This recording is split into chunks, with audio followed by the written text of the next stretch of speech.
दोस्तों, आज मैं आप सबके लिए लेकर आया हूं गोपेश्वर महादेव की लीला का बहुत ही अद्भुत प्रसंग। एक बार शरद पूर्णिमा की शरद उज्ज्वल चांदनी में बंसी बट यमुना के किनारे श्याम सुंदर साक्षात मन्मथनाथ की बंसी बज उठी। श्री कृष्ण ने 6 मास की एक रात्रि करके मन्मथ का मनमार्दन करने के लिए महारास किया था। जब महारास की गूंज सारी त्रिलोकी में गई तो हमारे भोले बाबा के कानों में भी महारस की गूंज गई। मनमोहन की मीठी मुरली ने कैलाश पर विराजमान भगवान श्री शंकर को मोह लिया। समाधि भंग हो गई।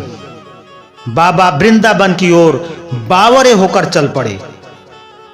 पार्वती जी भी मना कर हार गईं, किंतु त्रिपुरारी माने नहीं। भगवान श्री कृष्ण के परम भक्त श्री आसुरी मुनि, पार्वती जी, नंदी, श्री गणेश, श्री कार्तिकेय के साथ भगवान शंकर वृंदावन के बंसी बट पर आ गए। बंसी बट जहां महारास हो रहा था वहां गोलोक वासिनी गोपियां द्वार पर खड़ी हुई थी। पार्वती जी तो महारास में अंदर प्रवेश कर गईं, किंतु द्वार पालिकाओं ने श्री महादेव जी को और श्री आसुर मुनि को अंदर जाने से रोक दिया। बोली, श्रेष्ठ जनों, श्री कृष्ण के अतिरिक्त अन्य कोई पुरुष इस एकांत महारस में प्रवेश नहीं कर सकता। श्री शिव जी बोले, देवियों, हमें भी श्री राधा कृष्ण के दर्शनों की लालसा है, अतः आप ही लोग कोई उपाय बतलाइए जिससे कि हम महाराज के दर्शन पा सके। ललिता नामक सखी बोली, यदि आप महारास देखना चाहते हैं तो गोपी बन जाइए। मान सरोवर में स्नान कर गोपी का रूप धारण करके महारास में प्रवेश हुआ जा सकता है। फिर क्या था, भगवान शिव अर्धनारीश्वर से पूरे नारी रूप बन गए। श्री यमुना जी ने खोड़ श्रृंगार कर दिया तो सुंदर बिंदी, चूड़ी, नूपुर, ओढ़नी और ऊपर से एक हाथ का घूंघट भी भगवान शिव का कर दिया। साथ में युगल मंत्र का उपदेश भगवान शिव के कान में किया है। प्रसन्न मन से वह गोपी वेश में महारास में प्रवेश कर गए। श्री शिव जी मोहिनी वेश में मोहन की रास स्थली में गोपियों के मंडल में मिलकर अतृप्त नेत्रों से विश्व मोहन की रूप माधुरी का पान करने लगे। नटवर वेशधारी श्री रास बिहारी रासेश्वरी रसमयी श्री राधा जी एवं गोपियों को नृत्य एवं रास करते हुए देख नटराज भोलेनाथ भी स्वयं ताता थैया कर नाच उठे। मोहन ने ऐसी मोहनी बंसी बजाई कि शुद्ध बुद्धि भूल गए भोलेनाथ। बनवारी से क्या कुछ छिपा है। भगवान कृष्ण शिव के साथ थोड़ी देर तो नाचते रहे, लेकिन जब पास पहुंचे तो भगवान बोले कि रास के बीच थोड़ा हास परिहास हो जाए तो रास का आनंद दोगुना हो जाएगा। भगवान बोले कि अरे गोपियों, तुम मेरे साथ कितनी देर से नृत्य कर रही हो, लेकिन मैंने तुम्हारा चेहरा देखा ही नहीं है, क्योंकि कुछ गोपियां घूंघट में भी हैं। गोपियां बोली कि प्यारे, आपसे क्या छुपा है, आप देख लो हमारा चेहरा।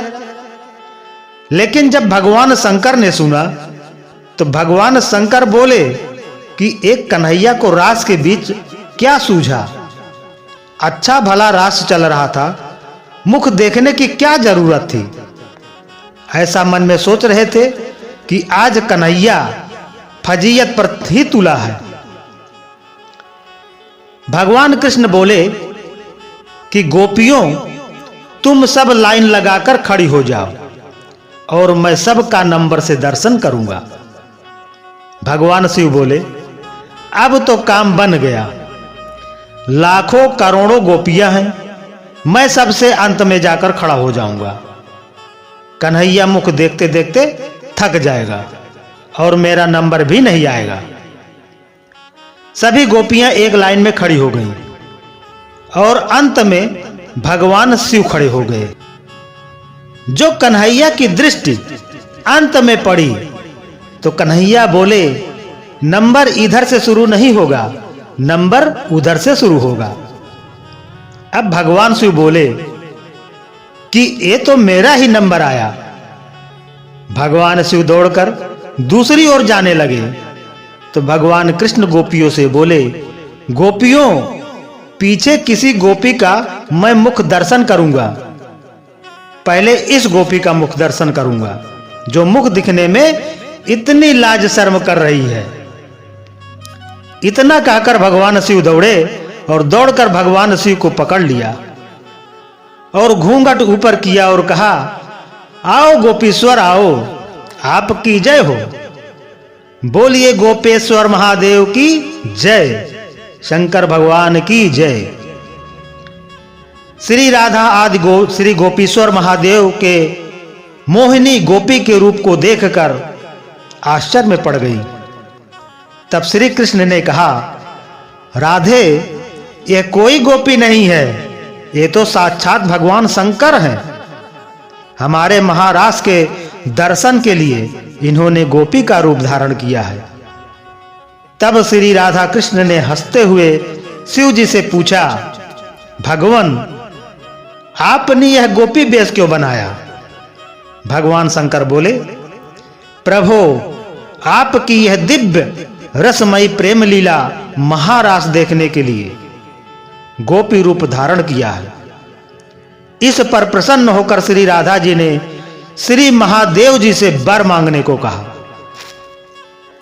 तो श्री शिव जी ने यह वर मांगा, हम चाहते हैं कि यहां आप दोनों के चरण कमलों में सदा ही हमारा वास हो। आप दोनों के चरण कमलों के बिना हम कहीं अन्यत्र वास करना नहीं चाहते हैं। इसके बाद सुंदर महारास हुआ। भगवान कृष्ण ने कथक नृत्य किया और भगवान शिव ने तांडव, जिसका वर्णन अगर मां सरस्वती भी करना चाहे तो नहीं कर सकती है। खूब आनंद आया है। भगवान कृष्ण ने ब्रह्मा की एक रात्रि ले ली है, लेकिन गोपियां इसे समझ नहीं पाई। केवल अपनी गोपियों के प्रेम के कारण कृष्ण ने रात्रि को बढ़ाकर इतना दीर्घ कर दिया। गोपियों ने एक रात कृष्ण के साथ अपने प्राण प्रिय पति के रूप में बिताई है, लेकिन यह कोई साधारण रात नहीं थी, ब्रह्मा की रात्रि थी और लाखों वर्ष तक चलती रही। आज भी वृंदावन में निधिवन में प्रतिदिन भगवान कृष्ण रास करते हैं। कृष्ण के लिए सब कुछ करना संभव है, क्योंकि वो भगवान है। इस प्रकार भगवान ने महारास लीला को किया है। सुखदेव जी महाराज परीक्षित से कहते हैं, राजन, जो इस कथा को सुनता है उसे भगवान के रसमय स्वरूप का दर्शन होता है। उसके अंदर से काम हटकर श्याम के प्रति प्रेम जागृत होता है और उसका हृदय रोग भी ठीक होता है। रास पंचाध्याय का आखिरी श्लोक इस बात की पुष्टि भी करता है। विक्रीडितम व्रत वधु सिरदम च विष्णो श्रद्धावंत्यो अनुडु यादवर्ण एघम भक्तिम पराम भगवती प्रतिलभ्य कामम हृदयोगमास्वत हिनोत्यचिरेण धीरा। भगवान श्री कृष्ण ने तथास्तु कहकर कालिंदी के निकट निकुंज के पास बंसी बट के सम्मुख भगवान महादेव जी को श्री गोपेश्वर महादेव के नाम से स्थापित कर विराजमान कर दिया। श्री राधा कृष्ण और गोपी गोपियों ने उनकी पूजा की और कहा कि ब्रज वृंदावन की यात्रा तभी पूर्ण होगी जब व्यक्ति आपके दर्शन कर लेगा। आपके दर्शन किए बिना यात्रा अधूरी रहेगी। भगवान शंकर वृंदावन में आज भी गोपेश्वर महादेव के रूप में विराजमान हैं और भक्तों को अपने दिव्य गोपी वेश में दर्शन दे रहे हैं। गर्भगृह के बाहर पार्वती जी, श्री गणेश, श्री नंदी विराजमान हैं। आज भी संध्या के समय भगवान का गोपी वेश में दिव्य श्रृंगार होता है। दोस्तों, हमारी ये कहानी आपको अच्छी लगी हो तो एक लाइक करके वीडियो को शेयर करें और इसी तरह की कहानी सुनने के लिए हमारे चैनल को सब्सक्राइब जरूर कर लें। धन्यवाद।